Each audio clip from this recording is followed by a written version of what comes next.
தமிழன் தொலைக்காட்சி நேயர்களுக்கு வணக்கம். இன்று நமது அரங்கிற்கு ஆதித்தமிழர் கட்சியின் நிறுவன தலைவர் மரியாதைக்குரிய ஜக்கையன் அவர்கள் வருகை தந்திருக்கிறார். அவரோடு நாம் பேசுவோம். வணக்கம். வணக்கம். முக்கியமாக கட்சி சார்பாக முதல்ல நான் பேசணும்னு நினச்சா அது இந்த உள்ஒதுக்கீடு தொடர்பாக. இதற்கு சமூக நலனில் அக்கறை கொண்ட விடுதலை சிறுத்தைகள் அதை எதிர்ப்பதன் நோக்கம் என்ன என்று நினைக்கிறீர்கள்? சமூக நீதி என்பதை அவர்கள் ஒரு குறிப்பிட்ட வட்டத்துக்குள் மட்டும் அடக்கி கொள்ள வேண்டும். சமூக நீதி என்பது நாம் சொல்லுவதுதான் சமூக நீதி.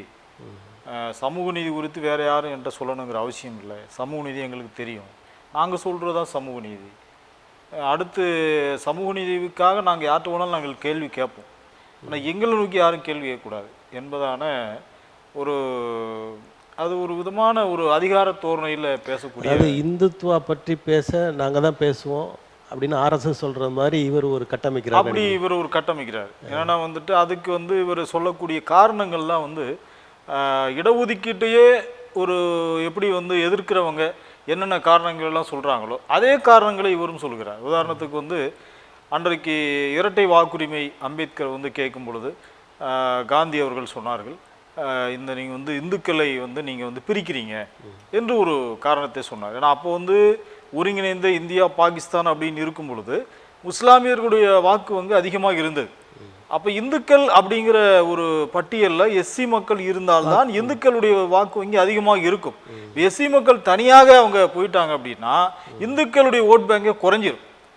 அப்போ அந்த ஒரு நெருக்கடியான நிலைமை என்னன்னா, இந்துக்கள் தான் அவங்க தாழ்த்தப்பட்டவர்கள், இந்துக்கள் தான், அவங்கள நீங்கள் பிரிக்கக்கூடாது அப்படின்னு சொல்கிறாங்க. அப்போ அம்பேத்கர் சொல்கிறாரு, நாங்கள் இந்துக்கள் அல்ல, நாங்கள் இந்துக்கள்லேயே நாங்கள் கடைக்கோடில் இருக்கிறோம், எங்களை சரிசமமாக நடத்துகிறதே கிடையாது, ஒரு ஊரில் கூட எங்களை ஊருக்குள்ளே சேர்க்கறது இல்லை, தனித்தனியான சேரி தனியாக இருக்குது, ஊர் வேறையாக இருக்குது, சுடுகாட்டில் கூட ஒன்றா கிடையாது, எல்லா வாழிடங்களில் வேறையாக இருக்குது, அவங்களுடைய பண்பாட்டுகளில் வேறாக இருக்குது, நீங்கள் மாடை கடவுளாக கும்பிடுறீங்க, நாங்கள் மாட்டை அடித்து சாப்பிட்றோம், இப்படி எல்லாவற்றையும் நாங்கள் வெவ்வேறாக இருக்கிறோம். இப்போ நாங்கள் இந்துக்களாக எங்களை அங்கீகரிக்கக்கூடாது, தலித்துகளை தனியாக தான் நீங்கள் பார்க்கணும், அந்த அடிப்படையில் எங்களுக்கு தனி தொகுதிகளை கொடுங்க, இரட்டை வாக்குரிமை என்கிற அந்த கோரிக்கை வைக்கிறார்.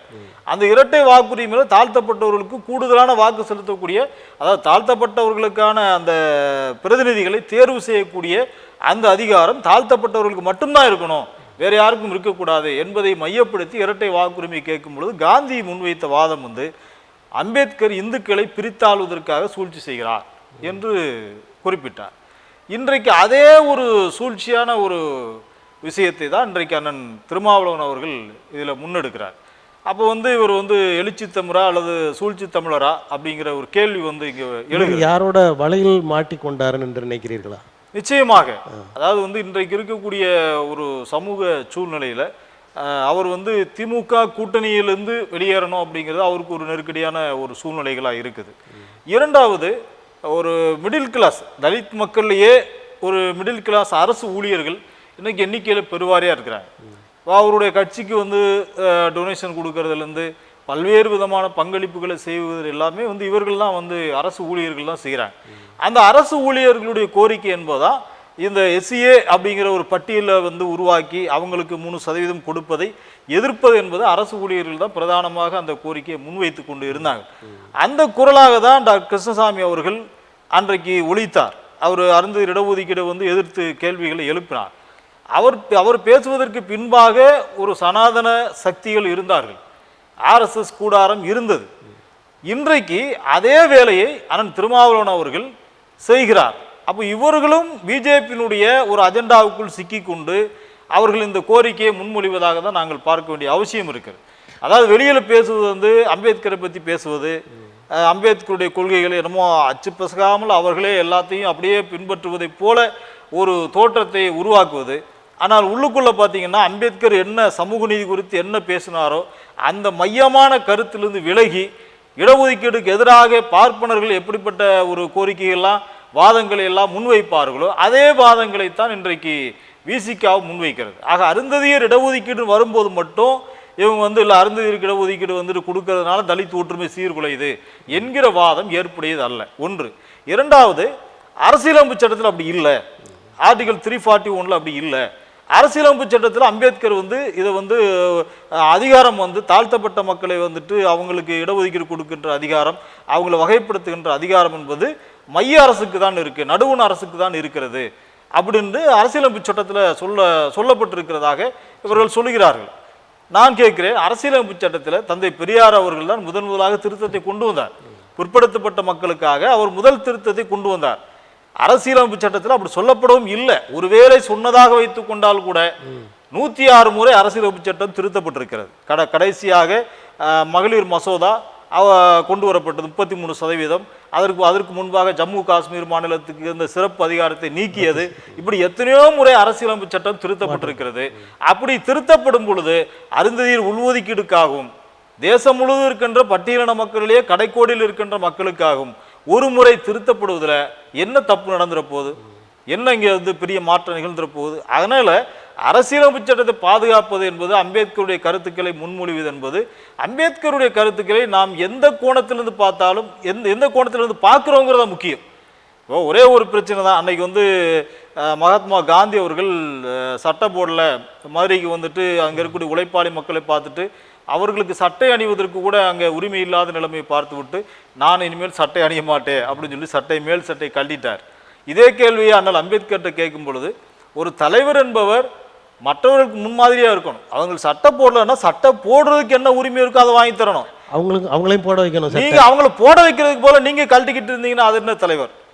அதனால நான் கோட் சூட் போடுறேன்னா என்னை மாதிரி என்னுடைய மக்கள் வரணும் என்பதற்காக நான் வந்து இந்த கோட் சூட் போடுறேன்னு சொன்னார். அதாவது சட்டை போடுறதுங்கிறது ஒரு பிரச்சனை. அதை வந்து காந்தி எப்படி பார்க்குறாரு, அம்பேத்கர் எப்படி பார்க்குறாரு அப்படிங்கிறதுக்கு வித்தியாசம் இருக்கு. நாம் எந்த பார்வையில் இதை பார்க்குறோம்? ஒரு மாநில அரசு கடைக்கோடியில் இருக்கின்ற மக்களுக்கு கைதூக்கி விடுவதற்காக சில சிறப்பு செயல்பாடுகளை அவர்கள் முன்னெடுக்கலாம் என்பதுதான் 341 என்கிற அந்த ஆர்டிகிள் வந்து சொல்லக்கூடியது. அதில் வந்து கேட்டகரைஸ் பண்ணுறது, அதாவது வந்து எஸ்சி மக்களுக்குள்ளேயே எஸ்சிஏ அப்படின்னு இப்போ பிரிச்சிருக்கோம். அது மாதிரி நாளைக்கு எஸ்சிபின்னு கூட பிரிக்கலாம். ஒவ்வொரு மாநிலத்திலும் அந்த மாதிரி நடைமுறைகள் இருக்கு. இப்போ ஆந்திராவில் வந்து எஸ்சிஏ, எஸ்சிபி, எஸ்சிசி, எஸ்சிடி என்று ஏபிசிடி என்று பிரிக்கப்பட்டிருக்கிறது. அதே மாதிரி பல மாநிலங்களில் பிரிப்பதற்கான வாய்ப்புகளை இந்த நீதிமன்ற தீர்ப்பு என்பது உருவாக்குது. இப்போ இவங்க என்ன சொல்றாங்க அப்படின்னா, இதை வந்து எப்படி நம்ம பார்க்குறோம், எஸ்சிஏ அப்படின்னு பிரிக்கிறது என்பது வந்து அவர்களுக்கு சிறப்பு கவனம் செலுத்துவதற்காக கொடுக்கப்படுகிறது தவிர அவர்களை பிரித்தாள்வதற்காக செய்யலை. காலம் மாறிக்கொண்டிருக்கிறது போல காலத்துக்கு ஏற்ற மாதிரி நம்மளும் வந்து இந்த மக்களுடைய சூழ்நிலையை புரிந்து கொண்டு அவர்களுக்கு கல்வி வேலைவாய்ப்பில் இருக்கக்கூடிய நிலைமையை புரிந்து கொண்டு நாம் கொடுக்க வேண்டியது அவசியமானது என்கிற கருத்தை இன்றைக்கு வந்து சொல்லப்பட்டிருக்கு. ஆக நாம் அந்த அந்த அந்த அந்த பிரிவுகள், அரசியலமைப்பு சட்டத்துடைய பிரிவுகளை நாம் எப்படி இன்டர்பிரட் பண்றோம், நாம் எப்படி அதை விளங்கிக்கிறோம், நாம் எப்படி அர்த்தப்படுத்துகிறோம் என்பதுதான் முக்கியம். அதை விட்டுட்டு வந்து நீங்க வந்து நான் அவருடைய பார்வையிலே எல்லாருமே பார்க்கணும்னு சொல்லி கட்டாயப்படுத்துவது, அதை வந்து திணிப்பது என்பது அது எந்த வகையிலும் ஏற்றுக்கொள்ள முடியாது. எங்களுடைய பார்வையிலிருந்து நாங்கள் பார்க்குறோம். எங்களுக்கு வந்து உள்ஒதுக்கீடு என்பது சமூக நீதியினுடைய ஒரு வடிகாலாக, சமூக நீதிக்கான ஒரு மிக உச்சபட்சமான நீட்சியாக பார்க்குறோம். சமூக நீதியுடைய நீட்சி தான் உள்ஒதுக்கீடு என்று நாங்கள் பார்க்குறோம். அவர்கள் வந்து சமூக நீதி வந்து பிரிப்பதற்கான ஒரு சூழ்ச்சியாக பார்க்குறாங்க. அப்போ நீட்சியா சூழ்ச்சியா, இதுதான் இன்னைக்கு இருக்கக்கூடிய மிக முக்கியமான விஷயம். நாங்கள் வந்து இதை வந்து உள்ஒதுக்கீடு நாங்கள் ஆதரிக்கிறோம். உள்ஒதுக்கீடு வேணும்னு சொல்லி நாங்கள் போராடினோம். நாங்கள் மட்டுமில்ல, இடதுசாரி கட்சிகளும் போராடியது. அந்த கோரிக்கைகள் வரும் பொழுது மரியாதைக்குரிய முத்தமிழறிஞர் கலைஞர் அவர்கள் அன்றைக்கு ஆட்சியில் முதலமைச்சராக இருக்கும் பொழுது அந்த கோரிக்கையை ஆதரித்து முதல் கையெழுத்திட்ட நபர் அண்ணன் திருமாவளவன் அவர்கள் தான். அப்படி முதல் கையெழுத்திட்டு இன்றைக்கு அதை எதிர்ப்பதனுடைய நோக்கமும் முதலாவதாக அவர் எதிர்க்கிறார். எல்லாருமே டாக்டர் கிருஷ்ணசாமி கூட இந்த தீர்ப்பு வந்த உடனே அவர் அமைதியாக தான் இருந்தார். முதல்ல எதிர்த்ததும் இந்த தீர்ப்பை எதிர்த்ததும் அண்ணன் திருமாவளவன் அவர்கள் தான். அப்போ எதிர்ப்பதும் ஆதரிப்பதும் அரசியலுக்காக என்று வரும்பொழுதுதான் பிரச்சனையை ஆரம்பிக்கிறது. நாம் உண்மையாகவே இந்த மக்களுடைய நலனுக்காக என்று வரும்பொழுது நாம் அதை வந்து ஏற்றுக்கொள்கிறோம். அப்படி உண்மையாகவே சரி, நீங்க சொல்ற மாதிரியே இது வந்து இந்த மக்களை வந்து பிஜேபி அரசு சூழ்ச்சியாக இதை வந்து பார்த்து நம்மளை வந்து பிரித்தாள்றான் அப்படின்னு மாதிரி நீங்க நினைச்சிங்க அப்படின்னா, அண்ணன் தம்பிகள் நம்மெல்லாம் ஒன்றா இருக்கணும் அப்படிங்கிற ஒரு அக்கறை இருந்துச்சுன்னா முதல்ல அண்ணன் தம்பிகளை கூப்பிட்டுல பேசணும். இப்போ வெளியிலேருந்து ஒருத்தர் எதிரி வரான், நம்ம அவன்கிட்ட ஜாக்கிரதையாக இருக்கணும், நம்ம ஒற்றுமையோடு இருக்கணும். இதை இப்போ நம்ம என்ன செய்யலாம் என்றது அண்ணன் தம்பிகளோடு உட்கார்ந்து பேசணும். அதை விட்டு அவருடைய ஆளுமையை வந்து இருக்கிற எல்லா தலைவர்களையும் சிராக் பஸ்வானை பார்க்குறாரு, இங்கே இருக்கிற ராம்தாஸ் அத்வாலியை பார்க்குறாரு, கார்கேயை பார்க்குறாரு, ராகுல் காந்தி பார்க்குறாரு.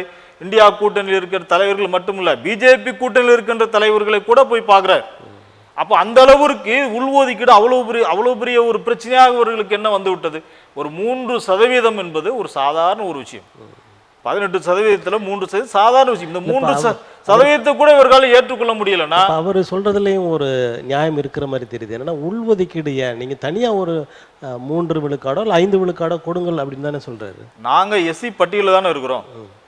எஸ்சி பட்டியலுக்குள்ள இருக்கும்போது எஸ்சி பட்டியலில் தான் அங்கே கேட்க முடியும். இப்போ பிசி மக்களுக்கு பிசி இடஒதுக்கீடு இருந்துச்சு. எம்பிசின்னு உருவாக்கும் போது பிசி இடஒதுக்கீட்டுல தான் எடுத்து கொடுத்தாங்க. முஸ்லீம்களுக்கு இடஒதுக்கீடு கொடுத்தாங்க, அவங்களுக்கு தனியாக எடுத்து கொடுத்தாங்க. அவங்க பிசி ஆல்ரெடி பிசியில் இருந்தாங்க, அதனால பிசியில் இருந்து அவங்களுக்கு உள்ஒதுக்கீடு 3.5% கொடுக்கப்பட்டது. அது எந்த பட்டியலில் நாம் இருக்கிறோமோ அந்த பட்டியலில் இருக்கிற ஒதுக்கீடு தான் அவங்க கொடுக்க முடியுமே தவிர இல்லாத ஒரு பட்டியலை வந்து உருவாக்கணும் அப்படின்னு நினைக்க. சரி, நாங்கள் இப்படி கேட்குறோம், அவர் கேட்குறாரு இல்லையா, நாங்கள் திரும்ப கேட்குறோம், நீங்கள் தனியாக உள்ஒதுக்கீடு நீங்கள் வந்து பொதுவில் வந்து நீங்கள் வந்து போராடி 20% இல்லை 30% கூட வாங்க, நாங்கள் ஆதரவு கொடுக்குறோம். நாங்கள் எளிய மக்கள் பொது ஒதுக்கீட்டில் போய் நாங்கள் போட்டி போட்டு போக முடியுமா? நிச்சயமாக முடியாது.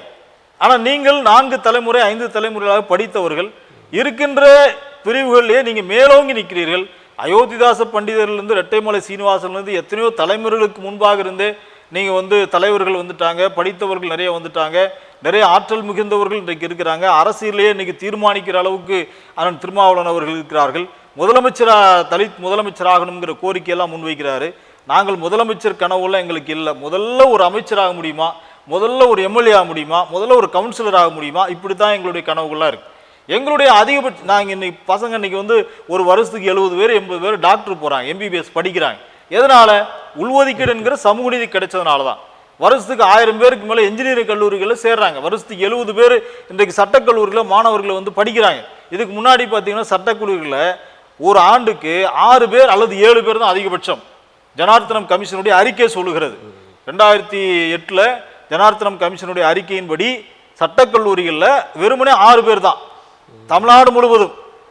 ஆனால் 2009 உள்ஒதுக்கீடு கொடுத்த பிறகு 6 பேர் என்பது 70 பேராக மாறுறாங்க சட்டக்கல்லூரி மாணவர்கள். இவ்வளவு பேருக்கு வாய்ப்புகள் கிடைக்குது. இது எதனால? அந்த சமூக நீதிங்கிற உள்ஒதுக்கீடு எங்களுக்கு கிடைத்ததுனால தான். இப்போ அவர்கள் என்ன நினைக்கிறாங்கன்னா, இவ்வளவு காலம் வந்து 6 பேர் தான் ஒரு வருஷத்துக்கு டாக்டராக வந்தான், இன்னைக்கு 60 பேர் வர்றான். அப்போ இந்த இவ்வளவு இடங்கள் நம்ம அனுபவிச்சுட்டு இருந்ததாச்சே, இப்போ இவங்க வந்து பிடிங்கிட்டாங்களே அப்படிங்கிற ஒரு பார்வையில் இருக்குது. உண்மையாகவே அந்த பார்வை எப்படி மாற்றணும்னா, இவ்வளவு காலம் நம்ம தம்பிமார்களுக்கு கொடுக்காம நம்ம அபகரிச்சிட்டு இருந்தோம், இன்னைக்கு அவங்க கேட்குறாங்க, நம்ம அவங்களுக்கு கொடுக்கணும் என்கிற இந்த பார்வை மாறினால்தான் தலித் தலைவர்களுக்கு முதல்ல இந்த பார்வைகள் மாறணும். அப்படி பார்வைகள் மாறினா தான் முதல்ல அண்ணன் தம்பிகளாக நேசிக்கணும். அவன் யாரு? நம்ம தம்பி தானே, நல்லா வளரட்டுமே என்கிற அந்த பார்வைகள் அவர்களுக்கு வந்தால்தான் அவர்களுடைய செயல்பாடுகளும் மாற்றம் வரும். அந்த பார்வையே இல்லை அவர்களுக்கு. பேசுவது அம்பேத்கரையும் பெரியாரையும், ஆனால் அவர்கள் செயல்பாடுகள் என்று இன்றைக்கு சங்கரமடத்தை நோக்கி போயிட்டு இருக்கு. அதான் அடிப்படை விஷயம். உள்ஒதுக்கீடு மட்டுமில்லை, இடஒதுக்கீடுக்கே எதிரான வாதங்களை இன்றைக்கு அவர்கள் முன்வைக்கிறார்கள். இது வந்து யாருடைய குரலாக அவர்கள் ஒலிக்கிறாங்க? அன்றைக்கு அருந்ததி உள்ஒதுக்கீடை வந்து எதிர்த்து வழக்கு போட்டது, அந்த வழக்குக்காக ஆஜரானதெல்லாம் யாரு பார்த்தீங்க? ராஜசேகர் சுப்பையா வந்து மதுரை நீதிமன்றத்தில் வழக்கு போட்டார். அவருக்காக ஆஜராகிறது வழக்கறிஞர் விஜயன், ஆர்எஸ்எஸ் தீவிர ஒரு இந்துத்துவவாதி தான் வந்து ஆஜராகிறார். அப்போ இடஒதுக்கீடை எதிர்க்க வேண்டும் என்பதில் இன்றைக்கு ஆர்எஸ்எஸ் மாதிரியான கூடாரங்கள் இந்த இடஒதுக்கீடை காலி பண்ணிட்டா ஒட்டுமொத்த இடஒதுக்கீட்டையும் நம்ம காலி பண்ணிடலாம் என்பதுதான் அவர்களுடைய ஏன்னா அவர்கள் வந்து ஒட்டுமொத்த இடஒதுக்கீடுக்கே எதிராக இருந்தாங்க. ஆனால் இன்றைக்கு அவருடைய நிலைமை மாறிடுச்சு. இடஒதுக்கீடை எதிர்த்து பார்த்தாங்க, முடியலை. இப்போ அவங்களே வந்து உயர் ஜாதி ஏழைகளுக்கு 10% இடஒதுக்கீடுன்னு சொல்லி அவங்களே இப்போ இடஒதுக்கீடு அவங்களுக்கு கொடுக்க ஆரம்பிச்சிட்டாங்க. இதுக்கெல்லாம் எந்த கணக்கெடுப்பும் இல்லை, எந்த ஒரு விவாதமும் இல்லை. ஏன் இந்த 3% இருக்கிறவங்க இந்த 10% உயர் ஜாதி ஏழைகளுக்கான இடஒதுக்கீடை எதிர்த்து ஏன் இவர்கள் பேசல? இது 3% போய் நீங்க இந்த பாடுபடுத்துறீங்களே. அவன் வந்து சாக்கடை அள்ளிட்டு இருக்கிறான், செருப்பு தைச்சிட்டு இருக்கிறான், ஊருக்குள்ள வந்து பணம் அரிச்சிட்டு இருக்கிறான், சாதாரண அடித்தள மக்கள்களாக இருக்கிறாங்க. இன்றைக்கும் கூலி வேலை தான் பார்க்குறாங்க. இன்றைக்கு ஒப்பீட்டு அளவில் அருந்ததியர் மக்கள் வந்து நிலம் என்பது 1% கூட கிடையாது. ஆனால் தேவேந்திர குல மக்களுக்கோ ஆதி திராவிடர் மக்களுக்கோ ஓரளவுக்காவது நிலம் இருக்கிறது. ஆனால் எங்களுக்கு 1% கூட கிடையாது. இன்றைக்கு மேற்கு மாவட்டங்கள் நிலமற்ற கூலிகளாக, அதுவும் கொத்தடிமையாக வாழக்கூடிய நிலைமையில் இருக்கிறாங்க. அப்படிப்பட்டவர்களுக்கு இந்த உள்ஒதுக்கீடு என்பது ஒன்லி படிப்பு தான். படிப்பு இருந்தால் மட்டும்தான் நம்ம மேலே போக முடியும்டா. நமக்கு வந்து நிலமோ எதுவுமே கிடையாது, படிப்பு தான் அதிகாரத்துக்கான ஒரு அடித்தளம் என்கிற அடிப்படையில் படிப்புலையும் வேலை வாய்ப்புகளும் தான் இந்த உள்ஒதுக்கீடு கிடைச்சிருக்கே தவிர அரசியல் கூட கிடையாது. அப்படி 3% இடஒதுக்கீட்டை எதிர்க்கிறவங்க ஏன் 10% உயர்ஜாதி ஏழைகளுக்கான இடஒதுக்கீடு எதிர்த்து ஒரு சிறப்பு மாநாடு நடத்த மாட்டேங்கிறாங்க? ஏன் போராட்டங்கள் நடத்த மாட்டேங்கிறாங்க? ஏன் இவ்வளோ ஒரு வாதங்கள் வரல? ஏன் உச்சநீதிமன்றத்துக்கு போக மாட்டேங்கிறாங்க? இதெல்லாம் ஒரு அடிப்படையான விஷயங்கள். இதையெல்லாம் மறுத்து விட்டு இவர்கள் பேசக்கூடிய இந்த அரசியல் என்பது சமூக நீதிக்கு முற்றிலும் எதிரான ஒரு அரசியலாக தான் நாங்கள் பார்க்குறோம். இப்போ கல்வி வேலை வாய்ப்புகளில் பொதுவினருக்கு, அதுக்கப்புறம் SCA, அதுக்கப்புறம் பிற்படுத்தப்பட்டவர்கள், மிகப்படுத்த, இப்படி ஒரு லைன் வருது, அதுக்கப்புறம் SC வருது அப்படின்னு சொல்கிறாங்க. அப்போ அந்த SCன்ற அந்த இடம் வந்து 4வது 5வது இடத்துக்கு போகும்போது எங்களை பாதிக்குது அப்படின்ற ஒரு வாதம் இருக்கு. இல்லை, அதாவது என்ன வாதம்னா, ஒரு துறையில் SCA ஒருத்தர் இருந்துட்டார் அப்படின்னா அங்கே SCA கால்ஃபர் பண்ண மாட்டாங்க. அப்போ SCA எல்லாமே SCAன்னு கால்ஃபர் பண்ணுறாங்கன்னா என்ன அர்த்தம்? அந்த துறையில் SCA யாருமே இல்லை, அதனால தான் அந்த SCA வருது. இப்போ ஒருத்தர் SCAவை நீங்கள் வந்து ஃபில் பண்ணிட்டீங்கன்னு வைங்களேன், இப்போது ரோஸ்டரில் 200 பாயிண்ட்ஸ் ரோஸ்டர் முறையில் 2வது இடம், முதல்ல பொது இடத்துக்கு 2வது இடம் வந்து அருந்ததியருக்கு வழங்கப்படுகிறது. அந்த 2வது இடத்துக்கு அப்புறம் அருந்ததியர் எத்தனை இடங்கள் வெயிட் பண்ண வேண்டியிருக்கு? 30 இடங்கள் வெயிட் பண்ண வேண்டியிருக்கு. 32 66. அப்போ 30 இடங்கள் வெயிட் பண்ணணுங்கிற விஷயத்தையா நீங்கள் சொல்ல மாட்டேங்கிறீங்க? 2வது இடம் வந்துருச்சுன்னா 30 இடங்கள் வெயிட் பண்ணணும். இப்போ சிலர் என்ன கேட்குறாங்கன்னா, இப்போ 2வது இடத்துல அந்த அருந்ததி இருக்கும்போது 3வது இடத்துக்காவது SCக்கு கொடுக்கலாமே, ஏன் 4, 5க்கு கொண்டு போறீங்கன்னு கேட்குறாங்க. அது அரசிட்ட முன்வைக்க வேண்டிய விஷயம், முன்வைக்க வேண்டிய ஒரு கருத்து. அப்படி ஒரு முன் வச்சாங்கன்னா அதை நாங்களும் ஆதரிக்கிறோம், அதில் வந்து எந்த ஒரு மாற்று கருத்தும் இல்லை. ஆனால் இந்த 2வது இடத்தை பறிக்கணும் அப்படிங்கிறதுல அவங்க கை வைக்கும் போது பிரச்சனையே. அதாவது நம்ம இங்கே இருக்கிறது முன்னுரிமை அடிப்படையில் தான். அருந்ததியர் ஒரு ஓட்ட போட்டியில் எல்லாரும் ஓடும் பொழுது இவங்களும் முன்னாடி நிப்பாட்டுறாங்க, அவ்வளோதான். ஆனால் அவனுக்கு எல்லாம் தகுதி இருக்கணும், தகுதி இருந்தால் தான் அவன் வர முடியும். முன்னாடி நிப்பாட்டுறாங்க, அவ்வளோதான். முன்னாடி நிற்கிறதுனால மட்டுமே ஒருத்தன் ஓடிட முடியும் கிடையாது. அவனுக்கும் அதே வேகம் தான், அதே எவ்வளவு டிஸ்டன்ஸ் நீங்கள் தீர்மானிக்கிறவங்களோ அதே தான் இவங்களுக்கு டிஸ்டன்ஸ். அருந்ததியருக்கு வந்து ஒரு 4-5 பேருக்கு முன்னாடி வந்து ஒருத்தர் நிப்பாட்டுறாங்கன்னா, ஆனால் இவங்க போகக்கூடிய டிஸ்டன்ஸும் இவங்க போகக்கூடிய டிஸ்டன்ஸும் ஒன்று தான். அதனால இது வந்து ஒரு அருந்ததியர் இல்லைன்னா இப்போ மற்ற SCயை வச்சு எத்தனையோ இடங்களை நிரப்புறாங்க. இந்த ஒரு சட்டத்தில் ஏற்பட்ட ஒரு ஓட்டை, இந்த ஓட்டை அருந்ததியருக்கு மட்டும் தான்றது இல்லை, அருந்ததியருக்கு மட்டும் இருந்துச்சு. 2009 ஏப்ரல் 29 இந்த சட்டம் அருந்ததியர் உள் இடஒதுக்கீடு சிறப்பு சட்டம் வரும்போது அருந்ததியர் இடஒதுக்கீடு அருந்ததியருக்கே அப்படின்னு தான் இருந்துச்சு. ஒரே மாசத்துல அந்த இடஒதுக்கீட்டில் ஒரு பெரிய ஓட்டையை போட்டாங்க. அந்த ஓட்டை தான் அரசாணை 61 என்கிற அந்த இடஒதுக்கீடு அரசாணை. அந்த ஓட்டை என்ன சொல்லுகிறதுனா, அருந்ததியர்ல தகுதி இல்லைன்னா வேற மற்ற SCயை வச்சு நிரப்பலாம் அப்படின்னு வருது. அதே மாதிரி மற்ற SC ஒதுக்கீட்டில் அருந்ததியர்களுக்கு தகுதி இருந்தா இவர்களும் போகலாம் அப்படின்னு சொல்லி அந்த திருத்தத்தில் இருக்குது. இப்போ நாங்கள் என்ன சொல்றோம்னா, நீங்க ஒரு வெள்ளை அறிக்கை வெளியிடுங்க, நீங்க வந்து உண்மையான தரவுகளை நீங்க சேகரிங்க. அருந்ததியர்கள் பிற தாழ்த்தப்பட்ட மக்கள் இடஒதுக்கீட்டில் போக முடியுமா? போயிருக்காங்களா? இதுவரைக்கும் ஒருத்தர் கூட போனதே கிடையாது. ஆனால் அருந்ததியர் இடஒதுக்கீட்டில் எண்ணற்ற பிற தாழ்த்தப்பட்டவர்கள் எண்ணற்ற பேர் வந்து இங்கே நிரம்பி இருக்கிறாங்க. அதை வந்து மதுரை காமராஜ் யூனிவர்சிட்டி, இங்கே மெட்ராஸ் யூனிவர்சிட்டியில் 23 பேர் இடங்கள் SCன்னு தான் அறிவிச்சாங்க. ஒரு நீங்கள் வந்துட்டு சோசியாலஜி டிபார்ட்மெண்ட்டில், இங்கிலீஷ் லிட்ரேச்சரில், தமிழ் துறையில், எல்லா துறைகளும் அசிஸ்டன்ட் ப்ரொஃபஸர் கால்ஃபர் பண்றாங்க. ஏன் SCA கால்ஃபர் பண்றாங்க? SCAல அங்க யாருமே இல்லைன்னு அர்த்தம். SCAல யாராவது அங்க இருந்தா அந்த இடம் SCAக்கு வராது, SCக்கு தான் போகும். இப்போ வரதெல்லாம் SCAன்னு வருதுன்னா என்ன காரணம்னா, SCAல யாரும் இல்லை, அதனாலதான் SCAன்னு வருது. ஒருவேளை SCAல நிரப்பப்பட்டு விட்டால் அடுத்து அவர்களுக்கு அந்த இடம் வருவது 30 இடங்களுக்கு அப்புறம் தான் வரும். ஏன்னா இந்த உண்மையை தெரியாம பேசுறவங்க எல்லாமே 2வது இடம் அவங்களுக்கு கொடுத்துறாங்க, 2வது இடம் அவங்களுக்கு கொடுத்துருக்காங்கன்னா, ஏன் 2வது இடத்துல இல்லை, அந்த இடத்துல இது வரைக்கும் யாருமே இல்லை என்பது அதை வந்து புரிஞ்சுக்கணும். ஒன்று. 2வது, அருந்ததியர் இடஒதுக்கீட்டில் இன்றைக்கு எல்லாமே ஊழல் மயமாக இருக்கக்கூடிய ஆட்சியில், கடந்த அதிமுக ஆட்சியில் 10 ஆண்டுகளில் எத்தனையோ போஸ்டிங்கில் அருந்ததியர் இடஒதுக்கீடு முழுக்க பிற தாழ்த்தப்பட்டவர்களை கொண்டு தான் 90% நிரப்பப்பட்டிருக்கு. இதான் குற்றச்சாட்டு நான் முன்வைக்கிறேன், மறுக்க முடியுமா? ஆக பிற தாழ்த்தப்பட்ட மக்கள் நாங்க கேட்கிறோம், நீங்க பிற தாழ்த்தப்பட்ட மக்கள் SC அதர்ஸ் இடஒதுக்கீட்டிலும் பயனடைகிறீங்க, SCAக்குள்ளேயும் வர்றீங்க, ஜெனரல் கோட்டாலையும் போறீங்க. அப்போ உங்களுக்கு 3 பலன்கள் இருக்கிறது. எங்களை மட்டுமே சொல்றீங்க, அது உங்களுக்கும் இருக்கிறது. அதை நம்ம புரிந்து கொள்ளக்கூடிய அந்த அவங்களுக்கு புரிகிறது, புரியலன்னு கிடையாது.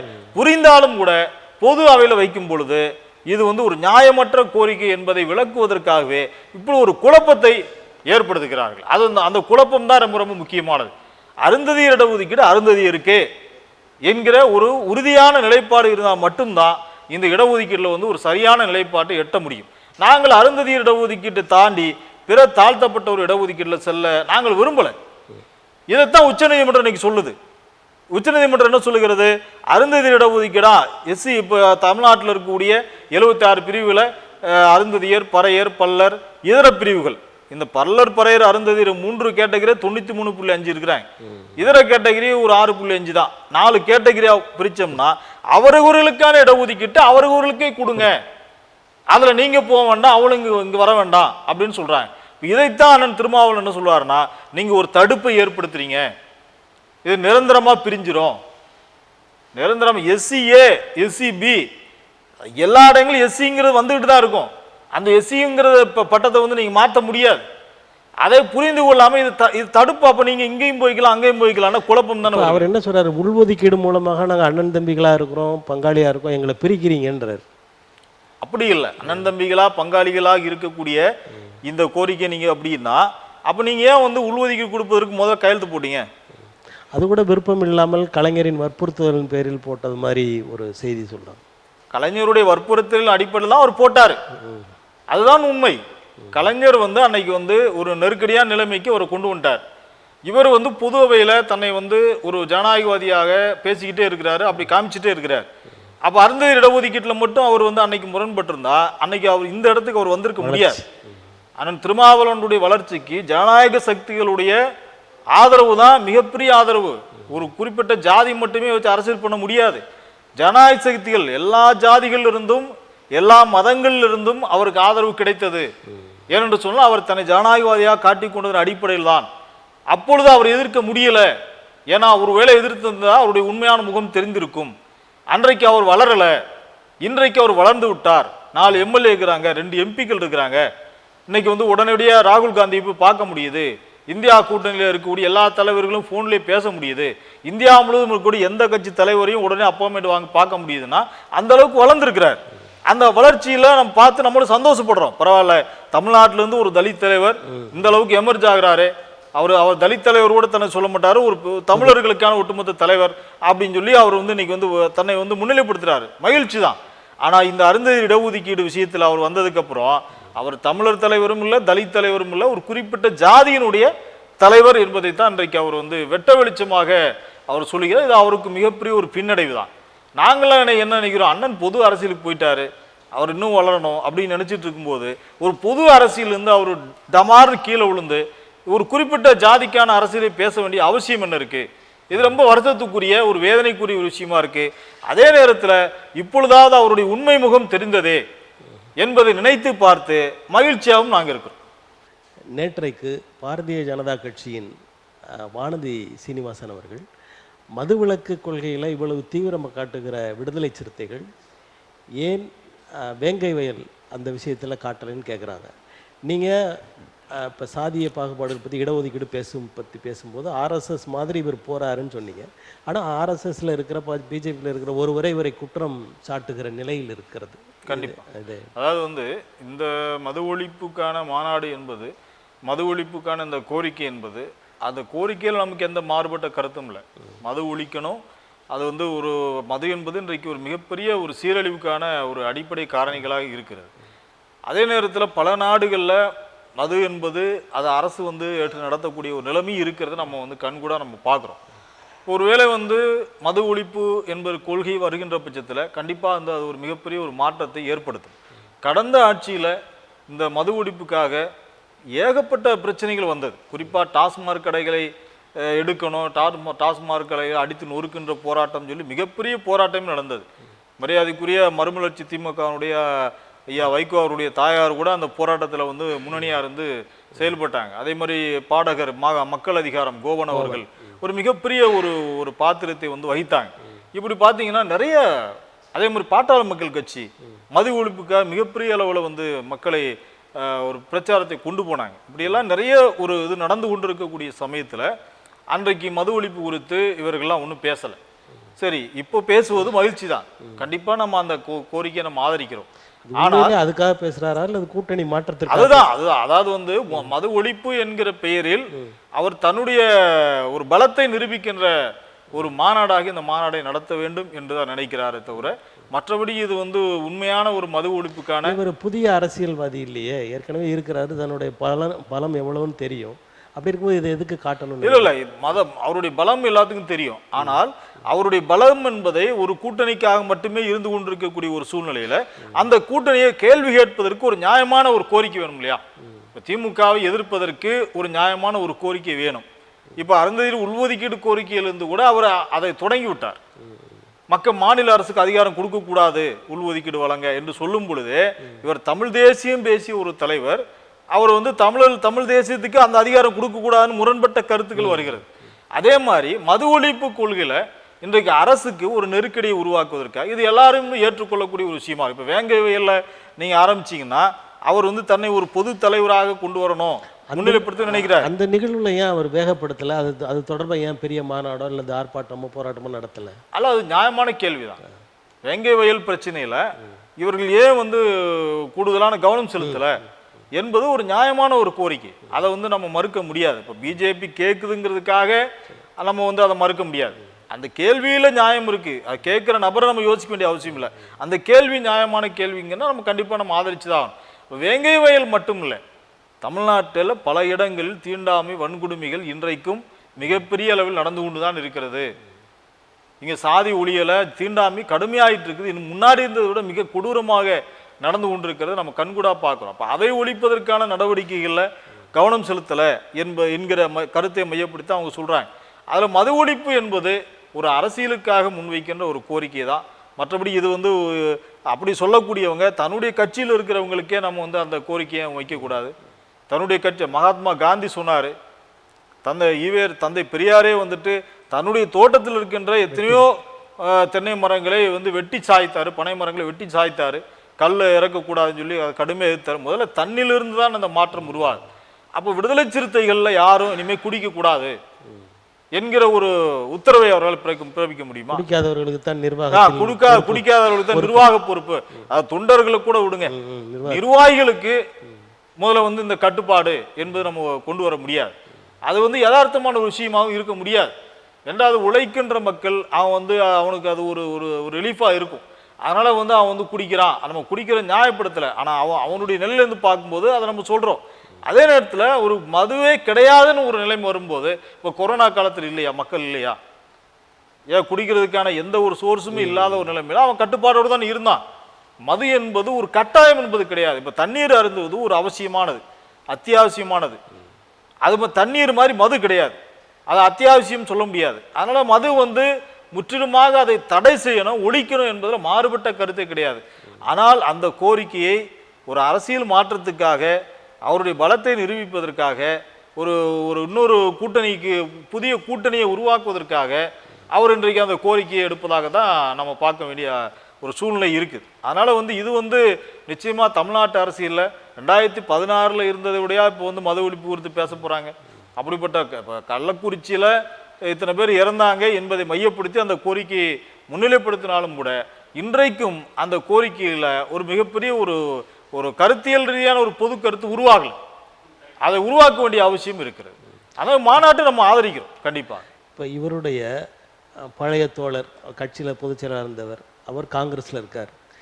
எதிர்காலத்தில் 2026க்கு இவர்கள் ஒரு கமுக்கமான ஒரு கூட்டணி அமைத்து, காங்கிரஸ், இவர்கள், விஜய் இப்படி போன்றவர்கள் ஒன்று சேர்ந்து ஒரு தனி கூட்டணி அமைக்கலாம் என்ற எண்ணத்தில் செயல்படுகிறார். நிச்சயமாக வாய்ப்பு இருக்கிறது.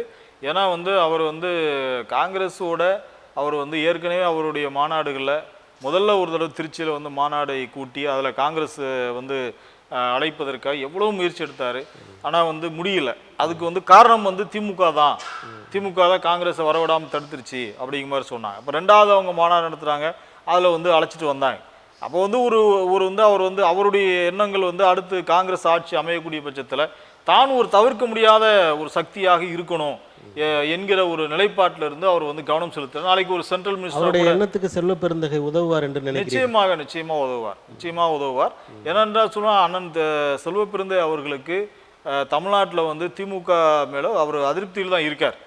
தமிழ்நாட்டில் வந்து நம்ம வந்து இழந்த ஆட்சியை, காங்கிரஸ் இழந்த ஆட்சியை மீண்டும் கொண்டு வரணும் சொல்லி பல இடங்கள் பல தலைவர்களும் முன்னாடி இருந்த தலைவர்கள் அதை சொல்லிட்டு தானே இருக்காங்க. முன்னணியில் இருக்கிற தலைவர்கள் சொன்னாலும் கூட அவர் வந்ததுக்கு பிறகு செயல்பாட்டிலையும் கூட பல இடங்களில் கட்சியை வலிமைப்படுத்தக்கூடிய பணிகளை அவர் உண்மையாகவே நல்லா சிறப்பாக செய்துட்டு தான் இருக்கிறார்.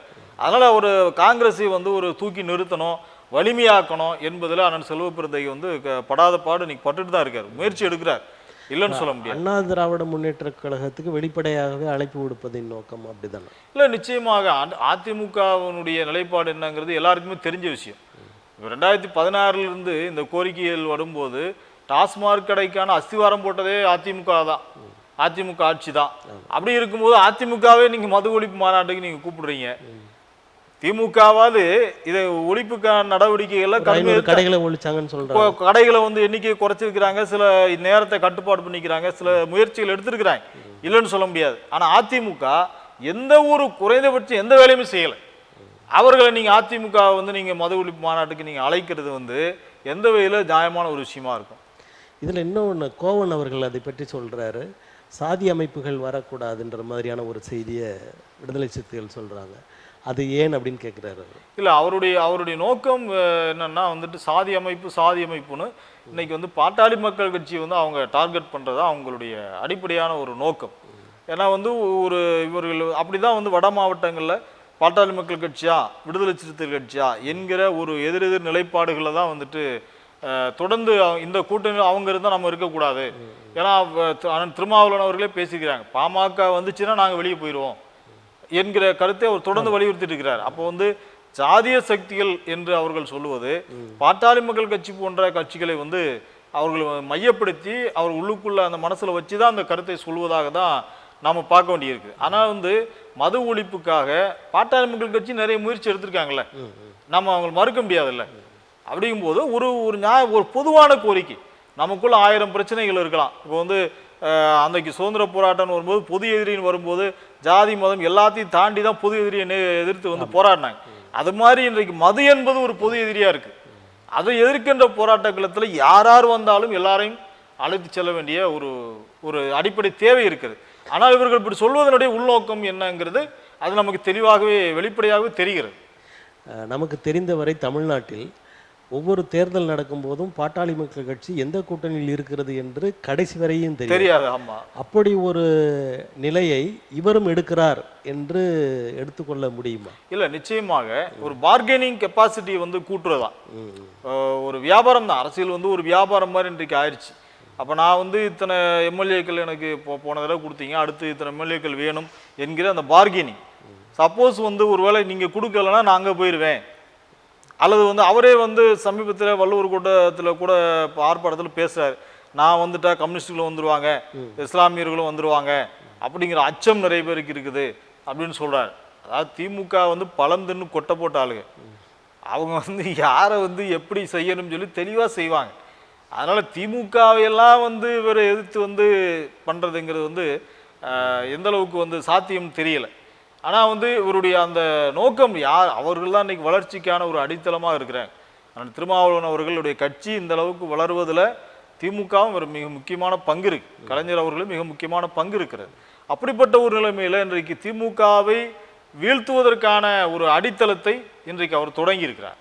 அதை ஒட்டி தான் வந்துட்டு இன்னைக்கு வந்து விஜயை கூப்பிடுறாரு, எடப்பாடி பழனிசாமி கூப்பிடுறாரு, காங்கிரஸையும் கூட கூப்பிடலாம். இப்படி வந்து ஒரு புதிய கூட்டணியை இப்போ விடுதலை சிறுத்தைகள் சிலர் என்ன சொல்றாங்கன்னா, முதல்வர் இங்கே ஊரில் இல்லை அதனால அவரை கூப்பிடலை, அவர் வந்த பிறகு கூப்பிட்டுப்போம் அப்படின்னு சொல்றாங்க. அதாவது இந்த ஆட்சி தான் அவங்க ஆட்சி தான் நடக்குது, இந்த முழக்கத்தை யார்கிட்ட வைக்கிறீங்க? அந்த ஆட்சிகிட்ட இருக்கிறவங்கள்ட்ட தான் நீங்கள் முன் வைக்கிறீங்க. தமிழ்நாட்டில் வந்து அவர் என்ன சொல்றாரு, தமிழ்நாடு மற்ற மாநிலங்களுக்கு முன்மாதிரியாக இருக்கட்டுமே, முதல்ல தமிழ்நாட்டில் மது ஒழிப்பு வந்து நீங்கள் வந்து நடைமுறைப்படுத்துங்களேன்.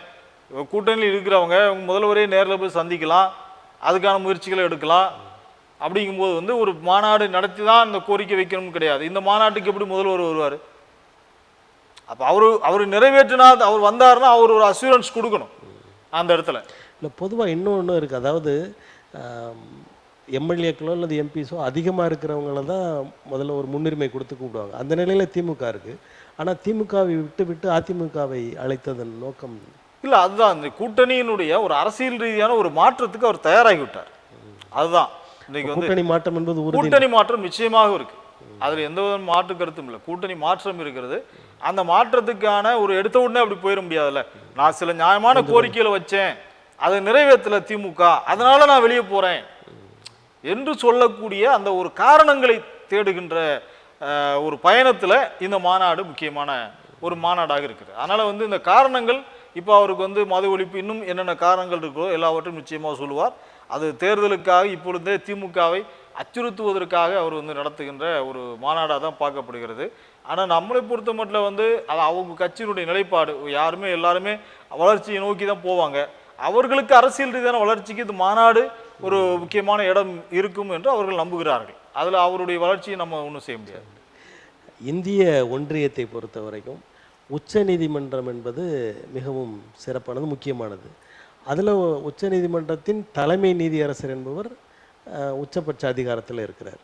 ஆனால் அவருடைய மத நிகழ்வில் விநாயகர் சதுர்த்தி விழா அவர் கொண்டாடுறாரு. அந்த விழாவிற்கு நரேந்திர தாமோதர் தாஸ் செல்கிறார். அங்கே வந்து அந்த இதெல்லாம் ஆராதனைகள்லாம் செய்கிறார். இதை நீங்கள் எப்படி பார்க்குறீங்க? அது எந்த அளவுக்கு நீதித்துறையும் அரசியல் துறையும் எந்த அளவுக்கு இன்னைக்கு வந்து ஒரு இணக்கமான ஒரு நிலைமையில் இருக்குங்கிறத நம்ம பார்க்குறோம். நீதித்துறையில் இருப்பவர்கள் ஒரு நடுநாயகமாக இருக்கணும், அவர்கள் அரசியல் ரீதியாக யாரு கூடயும் நிற்கக்கூடாது என்கிற பல கடந்த காலத்தில் இருக்கக்கூடிய நீதி அரசர்கள் அப்படிதான் இருந்திருக்காங்க. ஆனால் இப்போது இவர்களுடைய இந்த இணைப்பு என்பது நிச்சயமாக இது வந்து உச்ச நீதிமன்றத்தினுடைய பல்வேறு விஷயங்கள்ல வழக்குகள்ல அரசியல் ரீதியான தலையீடுகள் கண்டிப்பாக இருக்கும். அதை வந்து ஒரு நீங்க வந்து கொலிஜிய முறையிலிருந்து யார் நீதிபதிகள் வரணும் என்பதை தீர்மானிக்கிறதுலேருந்து இன்னைக்கு அரசியல் தான் முக்கியமான பங்கு வகிக்குது. இந்தியா வரலாற்றிலேயே 75 ஆண்டுகள் சுதந்திர வரலாற்றிலேயே உச்சநீதிமன்ற நீதிபதிகள் பொது அவையில் வந்து பத்திரிகையாளர்களை சந்தித்து அவங்களுடைய உள்ள குமுறல்கள் எல்லாம் கொட்டிய நிகழ்வு மோடியினுடைய ஆட்சியில் நடந்தது. ஆக நீதிபதிகள் யாராக இருந்தாலும் அவர்கள் வந்து யாருங்கிறது நீதிபதி தீர்மானிக்கக்கூடிய உச்சநீதிமன்ற நீதிபதி யாருங்கிறது தீர்மானிக்கிற இடத்துல நீங்கள் மத்திய அரசு இருக்கிறது. அது மத்திய அரசுடைய கண்ட்ரோல் தான் அவங்க இயங்க வேண்டும் என்கிற ஒரு மறைமுகமான ஒரு வேலைகளை அவர் ஏற்கனவே செஞ்சிட்டு இருந்தாங்க.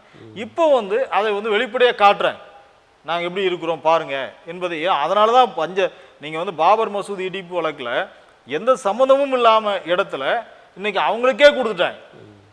அப்போ நீதித்துறை எந்த அளவுக்கு இருக்குங்கன்னு நம்ம பார்க்குறோம். அதனால் வந்து இது வந்து கண்டிக்க வேண்டியது. ஒரு பிரதமர் வந்து ஒரு நீதிபதி வந்து அவங்களுடைய தனிப்பட்ட விஷயமா அதை நம்ம பார்க்க முடியாது. இது அவர் வந்து ஒரு பிரதமர் என்கிற நிலையை தாண்டி நீதிபதி வந்து அவர் கூப்பிடுறாருங்கிறது தவறான ஒரு விஷயம். இது மதம் சார்ந்த ஒரு நிகழ்வு. நம்ம நாடு மதச்சார்பற்ற ஒரு நாடு. அவங்கவுங்களுக்கு கும்பிடுவதற்கு வந்து உரிமை இருக்கிறது. ஆனால் மதத்தோடு உங்களுடைய நீதித்துறையும் அரசியல் துறையும் நீங்கள் ஏன் இணைக்கிறீங்க?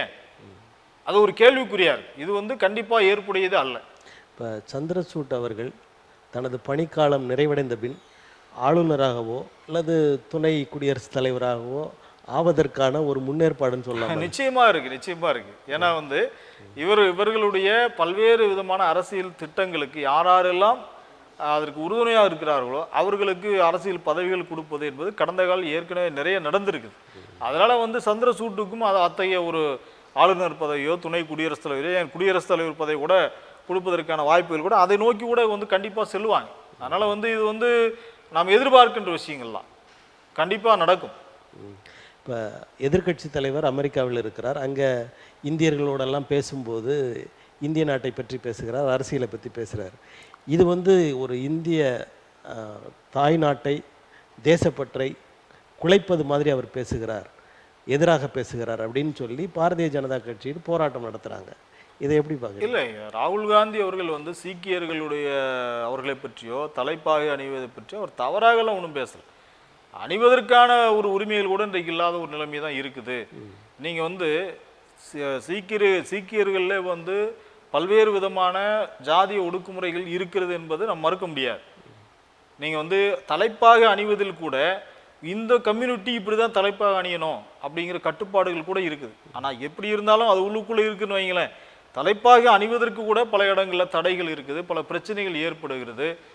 அதே மாதிரி இஸ்லாமியர்களுக்கு ஹிஜாப் அணிவதற்கு பிரச்சனைகள் இருக்குது. நம்ம நாட்டில் இருக்கக்கூடிய பிரச்சனைகளை அவர் வெளிப்படையாக பேசுகிறார். இவர் வெளிநாட்டில் போய் பேசக்கூடாது, நம்மளுடைய அது தகுதியை வந்து மற்றவர்கள் குறைத்து மதிப்பிடுவார்கள். வெளிநாட்டில் இங்கே நடக்கிறதெல்லாம் எதுவுமே தெரியாதா? இந்தியாவில் என்ன நடக்குதுங்கிறது அன்றாடம் பத்திரிகைகள் மூலமாக செய்திகள் போயிட்டு தான் இருக்குது.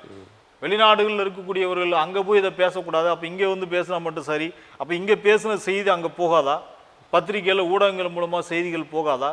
வெளிநாட்டில் போய் நம்ம நாட்டை வந்து குறைச்சி மதிப்பு பேசுகிறாரு அப்படிங்கிறதெல்லாம் முழுக்க முழுக்க தவறு. ஏன் இதே தவறுகளை தான் கடந்த காலகட்டங்களில் பல நேரங்களில் வந்து செஞ்சாங்க, இதே தவறுகளை செஞ்சாங்க. ஏன் வந்து ஜாதி அமைப்பு குறித்து டர்பன் மாநாடு தென்னாப்பிரிக்காவில், சவுத் ஆப்பிரிக்காவில் டர்பன் மாநாடு நடந்து கொண்டிருந்த நேரத்தில் இங்கே ஜாதி இருக்குங்கிறத வந்து பல்வேறு இயக்க தலைவர்கள், தன்னார்வ தொண்டு அமைப்புகள் எல்லாம் சேர்ந்து அங்கே ஒரு மாநாட்டில் வந்து பேசுகிறாங்க, ஜாதி பிரச்சனையை பேசுகிறாங்க. அப்போ ஜாதி அமைப்பும் இனவெறியும் ஒன்றுதான் என்று பேசுனாங்க. அப்போ இங்கே இருந்த அரசு என்ன சொன்னாங்கன்னா, நீங்கள் வந்து இந்த நம்ம நாட்டு பிரச்சனையை உலகளவில் நடக்கிற மாநாட்டில் போய் பேசுகிறீங்க, இது நம்ம நாட்டுக்கே தலைகுனிவு, நீங்கள் இப்படி பேசக்கூடாது, இதை பேசுகிறதுனால நம்ம நாட்டுக்கு வந்து ஒரு தலைகுனிவு தான் ஏற்படுத்தும், நம்ம நாட்டை வெளியே போய் அசிங்கப்படுத்தாதீங்க என்று கேள்விகள் கேட்டாங்க. இது எப்பெல்லாம் ஒரு சில நியாயங்களை பேசுகிறோமோ அப்பெல்லாம் இது மாதிரியான பிரச்சனைகளை வரத்தான். கடந்த காலத்தில் காங்கிரஸே இப்படி செஞ்சது, காங்கிரஸே இப்படி பேசியது. அதனால் இன்றைக்கு இவர்கள் பேசுகிறாங்க, முழுக்க முழுக்க ஒரு அரசியலுக்காக பேசுகின்ற விஷயம் தான். அவர் வீட்டுக்கு முன்பாக போய் நீங்கள் வந்து போராட்டம் பண்ணதுலையோ அதனாலேயும் எந்த விதமான விளைவுகளும் ஏற்பட போகிறது கிடையாது. நிச்சயமாக வந்து ராகுல் காந்தி இதுவரைக்கும் இருந்த பல காங்கிரஸ் கட்சியுடைய தலைவர்கள் இருந்து அவர் வேறுபட்டு நிற்கிறார். பல முற்போக்கான கருத்துக்களை அவர் வந்து முன்மொழிகிறார். அந்த கட்சிக்குள்ளேயே பல மாற்றங்களை தவறுகளை ஒப்புக்கொள்கிறார். அதனாலதான் வந்து அவர் வந்து நம்ம வந்து தமிழ்நாட்டு மக்கள் வந்து ராஜீவ்காந்தி கொலை வந்து தன்னுடைய தகப்பனார் கொலையவே வந்து அந்த கொலையாளிகவே மன்னிச்சு ஏற்றுக்கொள்ளக்கூடிய தன்மை அவரிடம் இருக்கிறது. அப்படிப்பட்ட ஒரு நல்ல ஒரு பண்புகளை உள்ள தலைவர். அவர் வெளிப்படையா பேசுகிறார், தவறு இருந்தால் ஒத்துக்கிறேன்னு சொல்றார். அதனால அவரை குறை சொல்வது அல்லது அவரை விமர்சனம் செய்வது வந்து முழுக்க முழுக்க அரசியலுக்கானது. அதை வந்து பிஜேபி வந்து ஏற்கனவே அவங்களுக்கு சொல்ல வேண்டிய அவசியம் இல்லை. தேசப்பட்டு சொல்லுவீங்க, அதை வெளிநாட்டில் போய் பேசும் பொழுது நிச்சயமாக இதை கண்டிப்பாக சொல்ல தான் செய்வாங்க. தமிழ்நாட்டில் 2026 தேர்தலில் தமிழக வெற்றி கழகத்தின் நிலை என்னவாக இருக்கும் அப்படின்னு நினைக்கிறீங்க? தமிழக வெற்றி கழகம் என்பது வெற்றி என்பது பேரில் தான் இருக்குது. கண்டிப்பாக அந்த வெற்றி என்பது தமிழ்நாட்டு அரசியலில் கிடைக்குமான்னு நம்ம சொல்ல முடியாது. ஏன்னா வந்து நடிகர்கள் அரசியலுக்கு வருவது என்பது கண்டிப்பாக ஆரம்பத்தில் ஒரு ஈர்ப்பு இருக்கத்தான் செய்யும், எல்லாருக்குமே ஒரு ஈர்ப்பு இருக்கும். தமிழ்நாட்டு மக்களில் ஒரு குறிப்பிட்ட பிரிவினர் இந்த 2 திராவிட கட்சிகளுமே வேண்டாம், மூன்றாவது ஒரு அணி வேண்டும் என்கிற ஒரு நிலைப்பாட்டில் எப்பவுமே ஆதரவு கொடுப்பாங்க. தமிழ்நாட்டில் ஒரு குறிப்பிட்ட ஓட் பேங்க் அப்படி இருக்கேன். நீங்கள் அமைச்சர் தமோ அன்பரசன் சொன்னது அப்படி வழிமொழிகிற மாதிரி இருக்கு. ஏன்னா 6 மாதம் தான் தாங்குவார் அவருன்றது. இல்லை நிச்சயமாக அப்படிலாம் சொல்ல முடியாது. விஜய்க்கு வந்து ஒரு மிகப்பெரிய சப்போர்ட் இருக்குது. நம்ம வந்து அப்படி 6 மாதம் 7 மாதம்லாம் சொல்ல முடியாது. அவர் ஒரு கண்டிப்பாக ஒரு இடத்தை வகிப்பார், அதில் வந்து கண்டிப்பாக மாற்று கருத்தே கிடையாது. ஆனால் ஆட்சி அமைக்கக்கூடிய அளவிற்கு அவர்கள் வர முடியாது. அதை வந்து நம்ம வந்து இன்னும் சொல்ல போனால் வந்து அடுத்த அந்த தேர்தலில் விஜய் முந்துவாரா சீமான் முந்துவாரா? அது விஜய் தான் முந்துவார். சீமானுடைய இடம் நிச்சயமாக விஜய் வந்த பிறகு அவருடைய இடம் மிகப்பெரிய கேள்விக்குறாக மாறும். இதில் மிகப்பெரிய அடியே சீமானுக்கு தான் இருக்கு.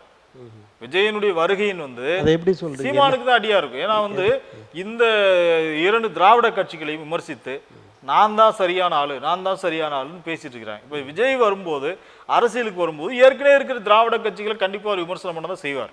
ஏன்னா ஏற்கனவே இருக்கிறவங்க சரியில்லைன்னு சொன்னா தானே அவர் வந்து வர முடியும். அப்போ அந்த கருத்தும் சீமானுடைய கருத்தும் ஒன்னாதான் இருக்கும். அப்போ 2 பேரும் தான் பிரிச்சுக்க போறாங்க, அதை பிரிச்சுட்டு போறாங்க. அப்போ வந்து நிச்சயமாக சீமானுடைய அந்த கருத்து என்பது வந்து நிச்சயமா அந்த ஓட் பேங்க் வந்து முழுக்க முழுக்க விஜய் தான் அறுவடை செய்ய போகிறார். அதனாலதான் சீமான் என்ன நினைக்கிறாருன்னா, நம்ம விஜய் கூட ஒட்டிக்கிடுவோம். அப்படி சொன்னவர் மறுபடியும் திடீர்னு தனித்து தான் நிற்க போகிறேன்னு சொல்றாரு. அவர் எதிர்பார்த்த ரிசல்ட் அங்கிருந்து வரல, அதான் விஷயம். இவர் வந்து நான் வந்து வரேன் அப்படின்னு சொல்றாரு. அங்கிருந்து எதிர்பக்கம் இருந்து சரி வாங்க அப்படின்னு சொல்லணும், அல்லது பரிசீலிக்கிறனாவது சொல்லணும். எந்த ஒரு கருத்துமே சொல்லாம அவர் அமைதியா இருக்கும் பொழுது வந்து அப்ப நிறைய பேர் கேட்குறாங்கல்ல, நீங்க சொன்னீங்கல்ல என்னங்க அவர் அமைதியா இருக்காரு அப்படின்னு கேட்கும்போது வேற வழி இல்லை. அப்போ ஒரு கட்டத்துக்கு மேல வந்து நான் தனியாக தான் நிற்பேன் அப்படிங்கிற ஒரு இடத்துக்கு வந்து அவர் தள்ளப்படுகிறார். உண்மையாவே அவருக்கு இப்போ நீங்கள் எழுதி வச்சுக்கோங்க, இப்போ 8% ஓட்டு வங்கி அவர் வாங்கியிருக்காரு. அடுத்த தேர்தலில் நிச்சயமாக இந்த ஓட்டு வங்கி கூட அவரால் தக்க வைக்க முடியாது. நிச்சயமாக இதிலிருந்து இறங்கு முகம்தான் ஆகும். இப்போ நாம் தமிழர் கட்சியில் ஒரு வேறுபாடான கருத்து இருக்குது. என்னன்னு கேட்டிங்கன்னா, ஒவ்வொரு தேர்தலையும் நிற்க வைக்கிறாங்க, அதனால் பலன் இல்லாமல் போகுது. ஆகவே அந்த நிர்வாகிகள் வேட்பாளர்கள் வந்து ஒரு பின்தங்கிய மனநிலைமைக்கு மாறிடுறாங்க. அப்படின்ற போது அங்கே வந்து ஒரு சுணக்கம் ஏற்படுகிறதுன்னு அவர்கிட்ட பேசும்போது அவர் புதிய ஆட்களை, புதிய இளைஞர்களை வேட்பாளராக்குவேன்னு சொல்கிறார். அதாவது புதிய இளைஞர்கள் வந்து இப்போ இருக்கிறவங்க யாரும் முட்டாள்கள்லாம் கிடையாது. இளைய தலைமுறை வந்து ரொம்ப தெளிவான ஒரு தலைமுறையாக தான் இருக்கிறாங்க. ஏற்கனவே கடந்த காலத்தில் இருந்தவங்களுக்கு ஏற்பட்ட நிலைமை என்ன அப்படிங்கிறத அவங்க கவனித்து யோசிச்சு தான் இருக்கிறாங்க, பார்த்துட்டு தான் இருக்கிறாங்க. ஒருத்தரை வந்து கருவேப்பிலை மாதிரி பயன்படுத்திட்டு தூக்கி எறிய முடியாது.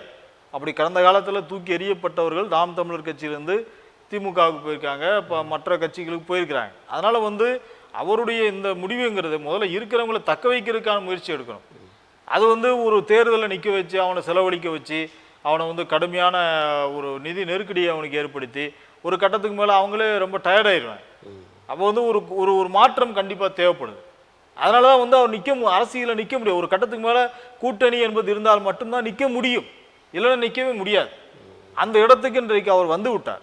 அதனால் 8% இந்த ஓட்டு வங்கி என்பது அவர் இந்த 8% என்பது எல்லா தொகுதியிலும் ஆட்கள் நிப்பாட்டதுனால தான் கிடைக்குது. ஒரு ஏதாவது ஒரு சில தொகுதிகளில் இப்போ கூட்டணின்னு வரும்போது சில தொகுதியில் மட்டும் தான் நிற்க முடியும். ஒரு 10 தொகுதியிலோ 20 தொகுதியிலோ அப்படிதான் நிற்க முடியும். அப்போ ஓட் பேங்க் குறையதான் செய்யும். இப்போ நீங்கள் எல்லா தொகுதியில் நிற்கிறதுனால 8% ஓட்டு வங்கின்னு தெரியுது. அந்த ஓட்டு வங்கி நிச்சயமாக எதிர்காலத்தில் அவருக்கு இருக்காது. அது விஜயனுடைய அரசியல் வருகைக்கு பிறகு அதனால் மிகப்பெரிய அளவில் பாதிக்கப்படக்கூடிய நபராக சீமானவர்கள் தான் இருப்பார். இப்போ அடுத்த அந்த தேர்தலில் இப்போதுள்ள சூழலில், அதாவது விடுதலை சிறுத்தைகள் இந்த அறிவிக்கைகள்லாம் அனுப்பின பிறகு அவர்கள் நிலை மாறினால் பாமக திராவிட முன்னேற்ற கழக கூட்டணியோடு இருக்கும் என்று நினைக்கிறீர்களா? பாமக நிச்சயமாக வருவதற்கான வாய்ப்புகள் இருக்கிறது. ஏனென்று சொன்னால் பாட்டாளி மக்கள் கட்சி ஏற்கனவே திமுகவோடு கூட்டணியில் இருந்த ஒரு கட்சி தான், இல்லாத கட்சி என்பது அல்ல. அதனால் இப்போ வந்து சில முரண்பாடுகளான கருத்துக்களை பாட்டாளி மக்கள் கட்சியுடைய தலைவர் அவர்கள் தொடர்ந்து பேசிட்டு தான் இருக்கிறார். ஆனால் அவர்கள் பேசுவதை வைத்தெல்லாம் நம்ம ஒரு முடிவுக்கு வர முடியாது. ஏன்னா அவங்க கடந்த காலத்தில் எடப்பாடியும் ஓபிஎஸ்சியும் எப்படியெல்லாம் அவங்க வந்து டயர் நக்கி இப்படி என்னென்னோ வார்த்தைகள்லாம் சொல்லி ரொம்ப அநாகரிகமான முறையெல்லாம் பேசினாங்க. அப்படி பேசிட்டு மீண்டும் அந்த கூட்டணிக்கு தான் அவங்க போனாங்க. அதனால் வந்து அவர்கள் கூட்டணியை மாற்றக்கூடிய வல்லமை படைத்தவர்கள் தான். அது வந்து அவங்களுக்கு அது ஒரு பெரிய வல்லமையாக தெரியுது. எப்படி வேணாலும் பேசிக்கலாம், மறுபடியும் போய் இணைஞ்சிக்கலாம் அப்படிங்கிறது அது வந்து பொதுமக்கள் பார்க்கும்போது ரொம்ப அசிங்கமாக இருக்கும். ஆனால் அவங்களுக்கு அது ஒரு பெரிய விஷயமா தோணலை. அதனால் திமுகவோடு கண்டிப்பாக அவர் வருவதற்கான வாய்ப்புகள் இருக்கிறது. அது மட்டும் இல்லை, பல விஷயங்களில் திமுகவோட கருத்துக்களில் மாநிலம் சார்ந்த கோரிக்கைகளில் அவங்க உடன்பட்டு தான் வராங்க. ஏன்னா இன்னைக்கு வந்து பிஜேபியோட அவங்க இணக்கமாக இருக்கிறாங்க. மொழி கொள்கைகளெல்லாம் கூட அப்படி மொழி கொள்கைகள்லாம் உறுதியாக நிற்கிறாங்க. அந்த மாதிரியான சூழ்நிலைகளில் நம்ம இணைவதற்கு முடிவாச்சுன்னா என்னென்ன கொள்கைகள் இருக்கோ அதெல்லாம் சேர்த்துக்கிற வேண்டியதான். பிரியன்னு முடிவு பண்ணிட்டு எதெல்லாம் காரணங்கள் இருக்கோ, இப்போ அண்ணன் திருமா அவர்கள் மத ஒழிப்பு எடுக்கிற மாதிரி பிரியன்னு நினச்சிட்டா என்ன வேணால் காரணங்கள் சொல்லலாம். இணையம்னு நினச்சா அதுக்கான வழிமுறைகளை ஏற்படுத்திக்கிறாங்க. அதுதான், வேற ஒன்றும் இல்லை. தங்களது மதிப்புமிகு நேரத்தை தமிழன் தொலைக்காட்சிக்கு தந்து மக்களுக்கு உங்கள் கருத்துக்களை தெரிவித்தமைக்கு எங்களது நெஞ்சார்ந்த நன்றி. சமூக நீதிக்கான தளங்களில் தமிழன் தொலைக்காட்சி ஒரு மிகச்சிறந்த பணியை செய்து கொண்டிருக்கிறது. எளிய மக்களுடைய குரலை மட்டுமல்ல, ஒட்டுமொத்த தமிழ்நாட்டுடைய குரலை எங்களை போன்றவர்களை அழைத்து பேச வைத்தமைக்கு மிக்க நன்றி. நேயர்களே, அடுத்த நிகழ்வில் வேறொரு ஆளுமையுடன் சந்திப்போம். நன்றி, வணக்கம்.